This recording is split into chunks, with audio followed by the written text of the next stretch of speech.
Right, we're going to continue then on the issue of the impeachment trial of Donald Trump. We're now joined by our correspondent, Kate Fisher from Washington. A very good afternoon to you, Kate. You know, as I watched the impeachment trial getting underway, there were, some interesting points that were raised by Trump's defense in terms of this being unconstitutional. And I wonder, as we sort of gain momentum of this impeachment trial, will that argument continue to hold any water? I mean, what's being said? What are you hearing about this impeachment trial?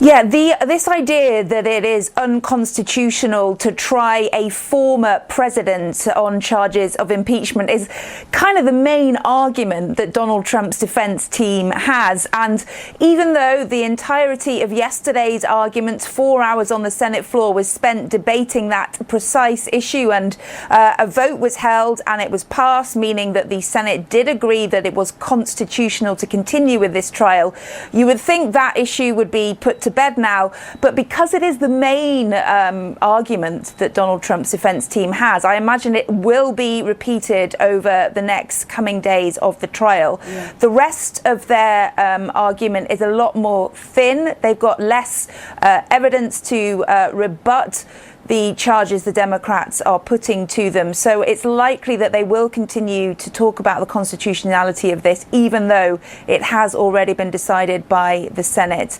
Of course, they wanted to see this case dismissed before it even started, but they didn't win.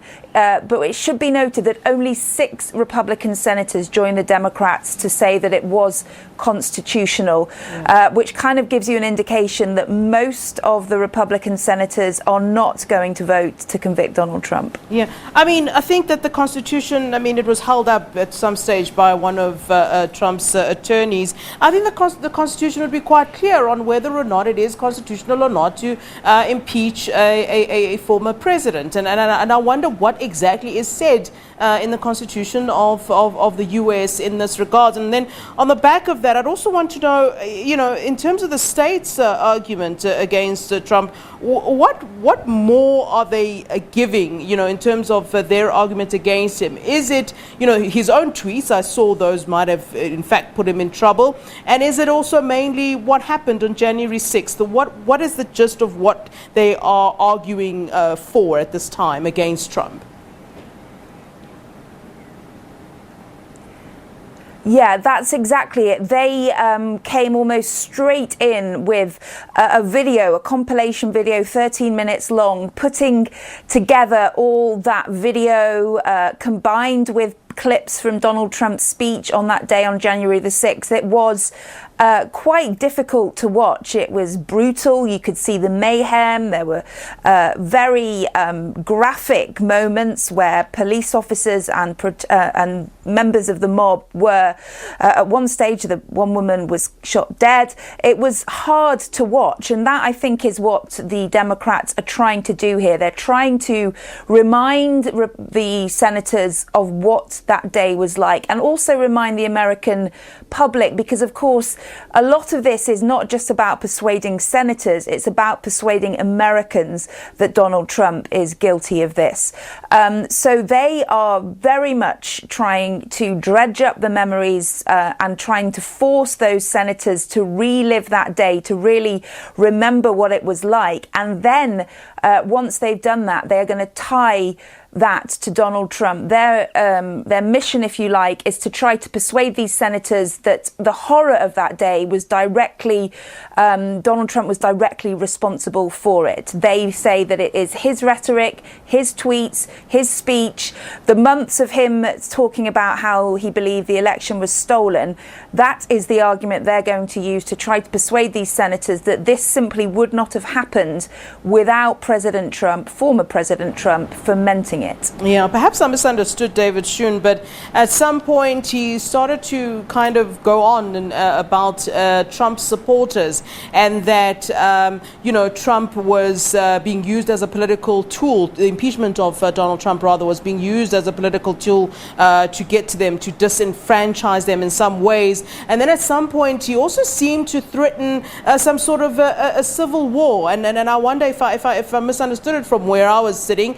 And is there a real fear of that? Is there a real fear of Trump supporters being strong enough to even be able to start some sort of a civil war? I mean, we saw them on the 6th of January. They were pretty much taken off quite easily from Capitol Hill. But is there more from where that came from? Is there a fear that there's more from where that came from? I mean, if you look at Trump supporters on social media, certainly they will threaten as much as possible. But I wonder if there is that sort of real threat and fear in the US. Yeah, I think that Trump's supporters are still very, very loyal to him. And if anything, this impeachment trial has only reinforced that. It's almost as if he's being martyred by this.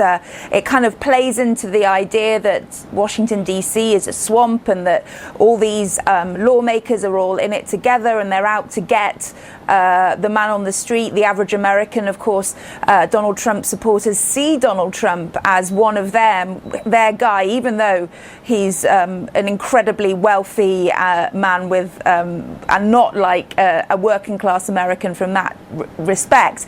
But yes, certainly I think that this will not do much to quell the anger of these people that believe in Donald Trump and support him. And certainly, he is, they still love him. They still want to serve him. They still want him to be the president. And of course, many of them still believe that this election was stolen from him, and that they don't believe Joe Biden is the real president of the United States. They don't believe his victory was valid. And that is a big problem for Joe Biden and for the entire American government, because they have this section of American society that believed Donald Trump when he made these baseless claims about election fraud. We should note that there have been no courts that have found any incidents that there were anything untoward with the election results.